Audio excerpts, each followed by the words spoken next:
This is the story of Nisha Lobo, who was abandoned at the age of 1 week because of a 1 in a million genetic condition. And then there were the wonderful couple called Aloma and David Lobo, who actually adopted this child. And today this family together is fighting for the rights of the differently abled. Please put your hands together for the wonderful Lobo family. Can we please put our hands together and have them on stage? A huge round of applause. This is a very, very inspiring story.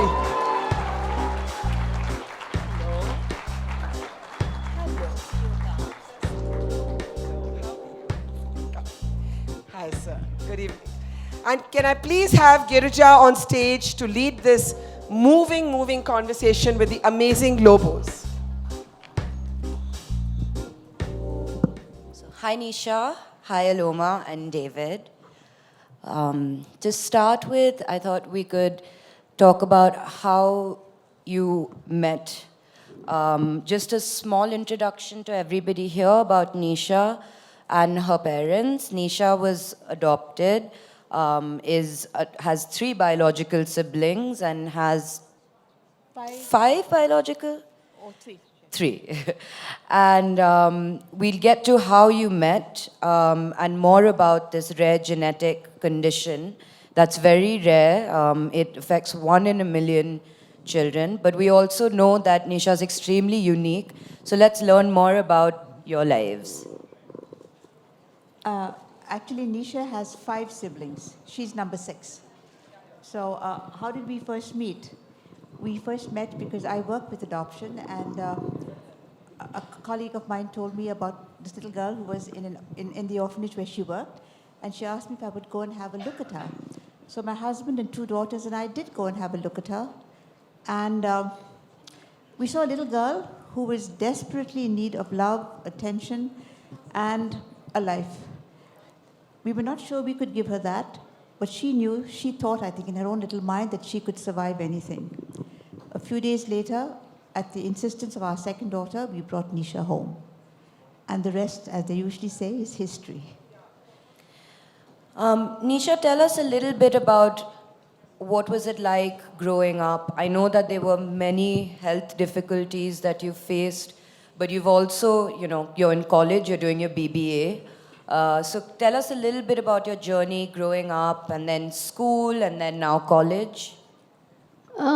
My journey is, I like to think it's like everyone else. I have skin that makes it difficult in certain weather, and because of the way I look, people might react differently.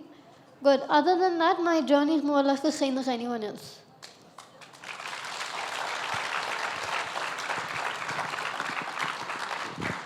So David, we were talking earlier as parents how you had certain fears, but Nisha is such a courageous, comfortable person.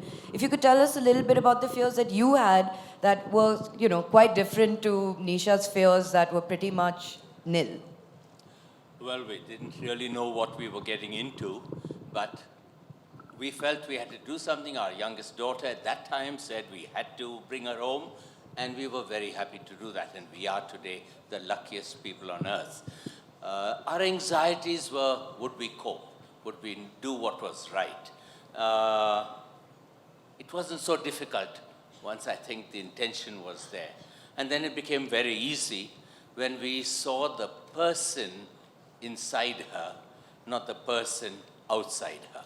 You were sharing a lovely moment actually with me about how Nisha has consoled you various times when you have been anxious and nervous in certain situations. I know Nisha has always said to me, especially when we've been on the street and people have acted in a rude manner, when someone once spat on her, and she has just looked at me and said, "Mother, what's wrong with you? That's that lady's problem, that's not mine. Or not yours, behave yourself." I think another example about Nisha is also about the counselor. Maybe Nisha can share that with us about the counselor and in class what happened. Once in psychology, we were having psychology class, and our teacher was, I think she was talking about the problems some of my classmates face. And she asked us, does anyone not have any problems? And I ended up being the only one to raise my hand.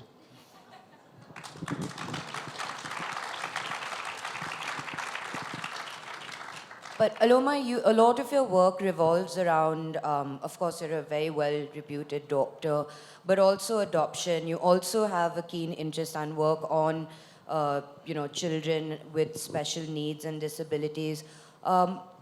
You were sharing, I was reading rather, about an episode that happened on a flight once as well, when you were in San Francisco flying back. Yeah, it happened about 2 years ago when we were coming on a flight back from San Francisco through Hong Kong. When this gentleman came onto the flight and he looked at Nisha and he demanded that she be taken off the flight. He said it was bad luck. And he made a big song and dance about it. And Nisha sat very quietly, looked out of the window.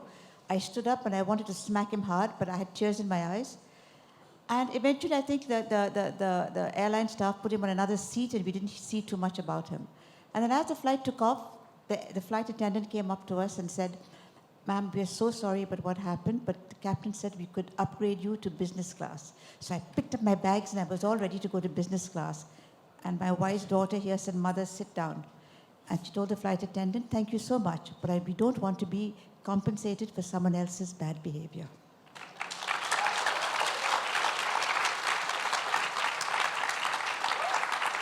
I sat down very quietly. Nisha, you were saying that, a lot of it, your courage and your comfort comes from the fact that you feel connected and comfortable with who you are. So if you could tell us all a little bit more about how you sort of take things in your stride and your attitude, because you're such a role model for so many of us. I think you can only be happy if you choose to. So for me, I take things, whatever happens, either if it's a positive experience or a negative one, I have to choose if I want to be upset by it or not. So that's how it Right. is. And David, do you feel that people's attitude, approach, perceptions towards people with special needs is changing for a positive? How do you sort of evaluate the kind of change, if there has been any at all? Yes, but not fast enough. The attitudes of people tend to be very traditional. They want to hide away these children of theirs. They feel ashamed when there's something wrong. And absolutely, that should change. It's changing too slowly. And when they find that everyone has a contribution to make, and we block their contribution by all our prejudices and behavior, we've got to be more open. Yeah, I think you wanted to add I think something. disabilities is one thing and looking different is something else. When you look different, there's a tremendous stigma attached to it in our country. And many people have come up to me and said, not knowing that Nisha is adopted, they say, "You be careful, madam, you should pray very hard for your ancestors." Or somebody would say, somebody in your family must have done something very bad to have a child like this. And so I think a lot of it has to do with our traditional thinking, especially with children who look different. Yeah. And therein lies the problem. Nisha, what do you think about people when they say such things and come up to your mom or you and say such things? What is going on in your mind that time? I think really they just don't understand or they don't know, because most of the time whenever anyone is scared or just they're uncomfortable, I make a point to wave at them. And generally they always respond by waving back after a second. So it's... You're saying even in college now, it's not been hard for you to make friends. You've approached people. You've made lots of friends. Yeah, I have. And no, it's not been hard at all. I always make a point to make a first step. So that's...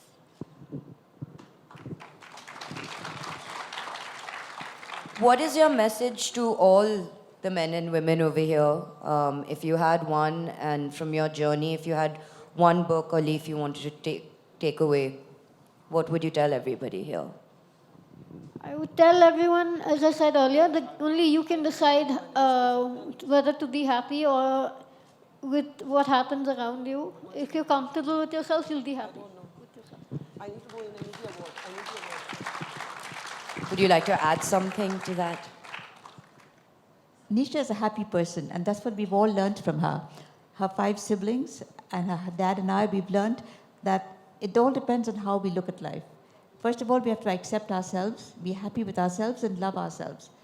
And as parents, it's been our job to nurture each and every one of our children, all 6 of them, to be able to exploit their best potential and reach their best potential. And hopefully at the end of the day, one day when we are old and decrepit, we'll be able to say it was a job well done. Thank you so much. And now we have Barkha here. We'd just like to honor you from all of us to all of you for showing us the way. Let's have a big round of applause for this wonderful, inspiring family. Thank you. Thank you so much. Thank you very much. It's an extremely moving story. Thank you.